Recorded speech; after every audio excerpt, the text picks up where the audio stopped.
Gentlemen, welcome once again to another episode of the Think Clinical Podcast. My name is Samson. So it's always great to be here, and today we are going to be looking at some really good items on the motivation matrix. So we're going to be looking at what drives healthcare stakeholders. When you're building an AI system, when you're building a health tech system, when you're building anything that you're going to deploy into the healthcare space, the major stakeholders, which are your patients, your providers, your payers, and your health systems, what really motivates them to adapt to your AI system or not? They can either embrace it or resist it. Now, this is exciting for me because when I mentor a lot of young companies that are trying to deploy AI systems, a lot of what they do is that they don't really understand, or their interpretation of what motivates the different stakeholders is way different than the research really shows. So today I'm going to share a lot of the research information with you, and if you pay attention to this, it's going to inform your next technology outcome. It's going to really help you to identify what exactly you would drive adoption of your next technology outcome. So when we look at this, right, let's look at some numbers. Healthcare innovations fail more often due to misaligned stakeholder alignment. Your audience and the time you deploy your stuff really determines how much or how successful you are. So let me give you an example.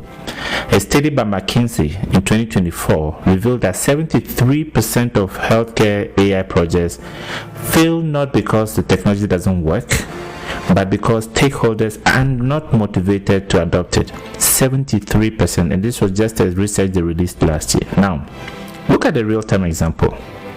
You have an AI-powered system, and most of these systems, they work, they are accurate, they do what they need to do. You have an AI-powered system that has been released, that has been deployed, but with 94% accuracy. Then 6 months down the line, you look at adoption rate and it's just 18%. Why? No, so the AI system saved physicians time, for sure, but it didn't address their primary concern, which is malpractice liability. But again, whoever is building the AI system thought, okay, I'm going to make sure I build a system that is going to improve outcomes, that's accurate, that's going to, but what really motivated the physicians is malpractice. They do not want the malpractice liability, and so it feeds into, that's the primary reason, that's the primary motivation, and it feeds into getting something that will give them accurate results, and it goes on there. So by not hitting that primary motivation, adoption rate would break down. Now, Dr. Clayton and the Harvard Business School identified this as the jobs to be done framework, and I've done some blog writings on the job to be done framework, and that says that people don't just buy products, they hire them to do. Jobs. People don't just buy products, they hire them to do jobs. So in healthcare, stakeholders don't adopt AI because it's innovative, they adopt it because it helps them accomplish the real objectives, which in this case is malpractice liability. So let's look at them one after the other. We're going to look at these different stakeholders and what really motivates them. And then, so when you're building the next tool, you're looking at the next one, you understand exactly what you need to be looking at in terms of what these stakeholders really need. The first one is patients. What really motivates patients? So beyond their health, this is the ultimate stakeholder, and anybody who is building or deploying any product without consideration to their patient is not doing what he needs or they need to do to keep their business going. Now, when these are the most misunderstood group of people when we are deploying AI or technology innovations, these are the most easily misunderstood people. Now, everybody thinks that whatever I'm deploying is going to give patients the health outcomes they want or improve the health outcomes above everything.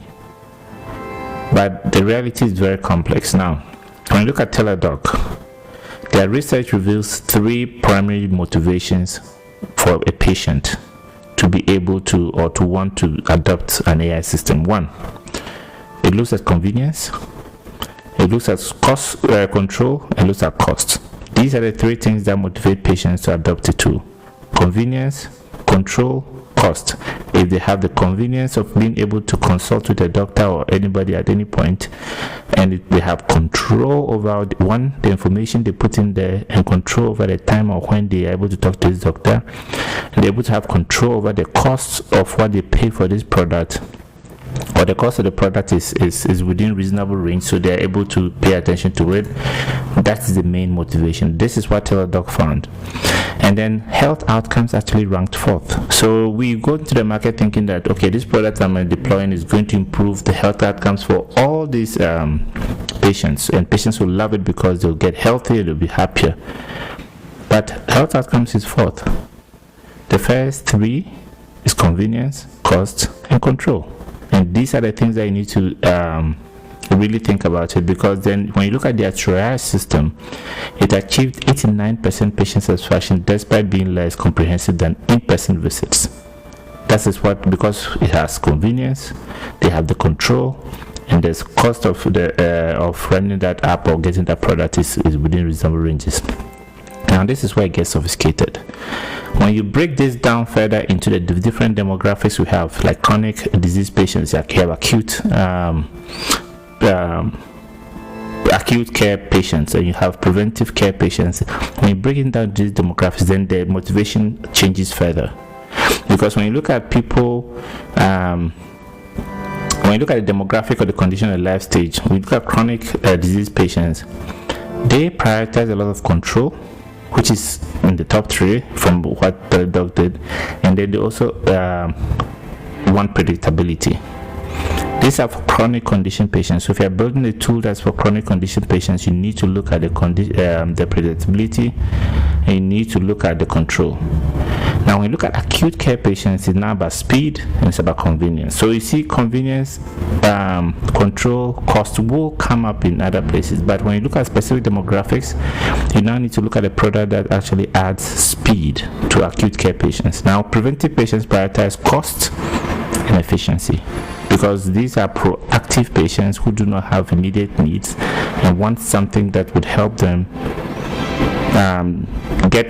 stay on top of their health efficiently, but at the same time very cost effective. So these are the things that you need to be thinking about when you want, or you are thinking about deploying technology that will hopefully become will be adopted easily by patients. Now, so patients are motivated by feeling empowered. They are motivated by feeling informed. They are motivated by being in control of their health journey. AI systems that enhance patient agency and autonomy achieve higher adoption rates than simply those that provide clinical outcomes. So this is something you need to pay attention to when you're thinking about patients. And you can look at this from Apple's partnership with Stanford University in like looking at heart rhythms. You can look at this from I've said this before, Livongo's success in diabetes management. It just demonstrates that they understood the chronic disease market, and they were able to give patients the control, the predictability they needed for those. So let's go to the next demographic, which is the professional, the provider motivations. Now providers, their motivation will usually lie in the following. Any provider who adopts any product, there has to be some form of a professional identity to it, right? It has to influence clinical outcomes. It has to relieve or provide economic pressures and personal well-being simultaneously. So healthcare providers are the only ones who are looking at every single one of these things working together to be able to be motivated enough to get into a product like that. Now in 2024, the American Medical Association did a physician survey which revealed that for technology adoption, anything that reduces administrative burden, anything that improves clinical confidence, anything that maintains professional autonomy, which is one of the biggest things for clinicians, and anything that manages liability risks, are the most important motivations for providers to adopt any AI tool or any AI platform that supposedly provides. So now you realize that throughout our conversation, we are not talking about health outcomes, because here health outcomes also didn't even make in the top 4 for physicians. It didn't make it in the top 4 for patients. We're talking about specific things that you need to be addressing to actually have the attention of these doctors. So when we look at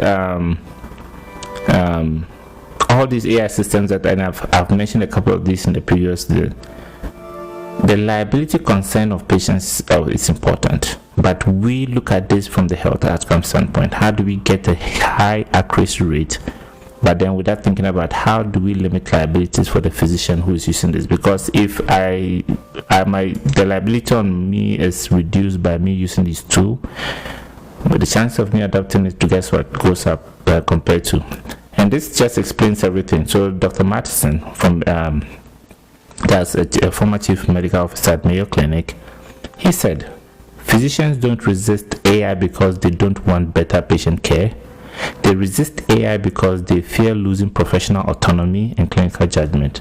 Our most successful AI implementations enhance physician expertise rather than replacing them. Again, think about it when you don't build products that replace, or that's intended to replace, the people who use it, and especially for physicians. Again, I said this in my previous post. Think about the group of people from primary care, and you can always look at that YouTube video. What would primary care, what are their needs, and how do you meet those specific needs, audience specific problems? What are the needs for specialist care? And then you go down the line in that case. But you have to look at it that there's a generational divide when you see providers. So physicians under 40 years are more motivated to use AI enhanced systems. So you're looking at all these in different facets, and you need to be able to and be flexible enough to look at this. But make sure that any product that you produce is reducing administrative burden for the doctor, which means it's either helping them chart or helping them generate their notes. It's improving clinical confidence. It's maintaining professional autonomy, which is a very important point, and it's maintaining it's managing liability risk. This should be what motivates you to build a product. The third group of people are payers. These are the people who actually give us the money for what we do for the patients. Insurance company, we're looking at Medicare, Medicaid, self-insured employers. They should have a clear cost motivation. Guess what that is? Cost. They want to reduce costs, but they also want to maintain the quality of care and be compliant with regulatory guidelines. Now, this is the devil of this is in the details. When you look at Anthem, for instance, they implemented their AI strategy, which really understands the payer motivation. Their system, they do it's a prioritization powered system. Reduced approval times from 3 days to 3 minutes. But the real motivation wasn't the speed. So people would think that, okay, they implemented this so that they can get pre-authorizations done quickly. No, it's not the speed, it's the consistency of pre-authorization. So if I did a pre-auth for this patient and I said, okay, yeah, this is the next one who meets the same criteria has to get the same judgment, not the speed from 3 days to 3 minutes. So this is where the details really give you more insight into what they're looking at. So they're looking at reducing costs, they're looking at maintaining quality, they're looking at speed. But the speed here is not the real motivation. It's the consistency of providing the same guidelines for pre-authorization so that somebody else does not get denied for the same thing somebody else was approved for. Now, payers also have a secondary motivation, which is that member satisfaction would affect their retention, right? That's one. Physician satisfaction will also affect their network participation relationship. So they have these secondary motivations that when you're looking at frameworks or solutions in these spaces, you should be considering, like, strongly considering this. And again, regulation or regulatory authorities are usually high motivation. With the inception of value-based care, contracts are changing. So instead of just controlling costs, payers are now also motivated to improve outcomes because of value-based care teachings. Now let's look at healthcare systems. These are complex. They provide a lot of complex they operate under very complex motivational pressures. So healthcare systems are looking at their financial sustainability. At the same time, they're trying to provide quality patient care. At the same time, they're trying to make sure they are compliant to regulatory authorities. And at the same time, they're trying to make sure that they are competitively positioned and their employees are satisfied. So this is multifaceted and has to be looked at when you are building systems for them in all these facets. So look at this. When you look at Cleveland Clinic, their AI-powered sepsis detection system addresses multiple organizational stuff, right? So you can look at this. It improves patient outcomes, which is the 18% reduction in mortality or the 1.5% reduction in hospital stay. It enhances quality metrics because it gives you better regulatory ratings, and it supports physician satisfaction, right? But the financial motivation is paramount. So healthcare systems are motivated by AI that improves their margins whilst maintaining quality. So I'm yet to see a healthcare system that wants to improve their margins at the expense of quality healthcare. I'm yet to see that. AI systems that reduce administrative burden and improve job satisfaction that address these challenges, and you have to look at this from them. Now, when you look at competitive positioning, it motivates healthcare systems to adopt AI for marketing and patient attraction. So when you're looking at this from the context of the healthcare provider or the health organization, make sure you are considering, is this a model that's financially sustainable and is actually going to bring back something? Is it assuring me of quality outcomes whilst also increasing my margins? Am I going to be compliant with regulatory authorities, and am I putting myself in a very competitive position and place? So the alignment is always going to be a challenge, but it's a win-win scenario. The most successful healthcare AI implementations, they create alignment across all the stakeholder motivations rather than optimizing for individual stakeholders. So you don't just look at the physician and reducing liabilities for them at the expense of the payer who wants to reduce cost and still be able to provide some consistency, right, or quality outcomes. So even for non-integrated systems, alignment is possible. So you have to look at systems like Kaiser has all their payer and they are also at the other end of things. But successful AI implementations requires understanding not just what motivates each stakeholder, but how these motivations can be aligned to create sustainable adoption. Again, successful AI implementations require understanding not just what motivates each stakeholder, but how these motivations can be aligned to create sustainable solutions. So this often means accepting suboptimal solutions for individual stakeholders in favor of globally optimal solutions for the entire system. Again, we need to understand stakeholder motivations, and it's not just about implementing strategy, it's about product design. So the most successful healthcare AI systems are designed from ground up to address the real motivation of their users and not just slated needs. So if we look at this, right, look at all these motivations and you juxtapose that to my previous episode where I looked at all the different healthcare groups you have and what their specific needs are, you should be able to create an AI tool that has at least an 85% adoption rate. For healthcare leaders, again, as I always say, this is for people who create and people who implement or who deploy. Before implementing any AI system, map the motivation for all your stakeholders. You have to understand what they really need and what they really want to accomplish, what they fear, and what would motivate them to change their way of doing or how they behave towards some of these things.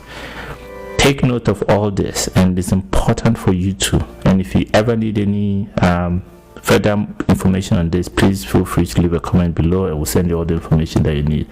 This has been another episode of the Think Medical Podcast. My name is Hamza. Thank you so much for joining us and have a beautiful day.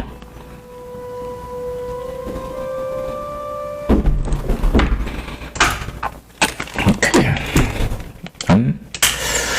5 episodes. Shit.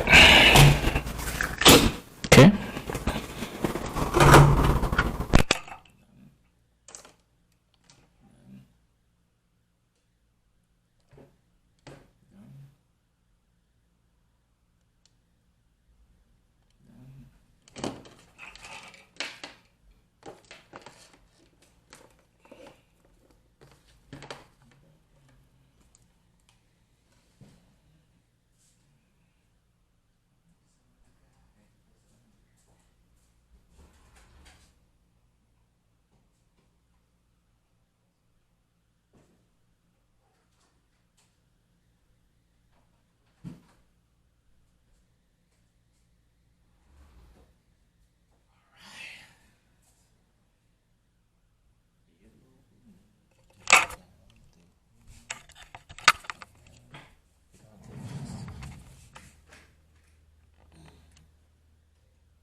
Alexa, first block off.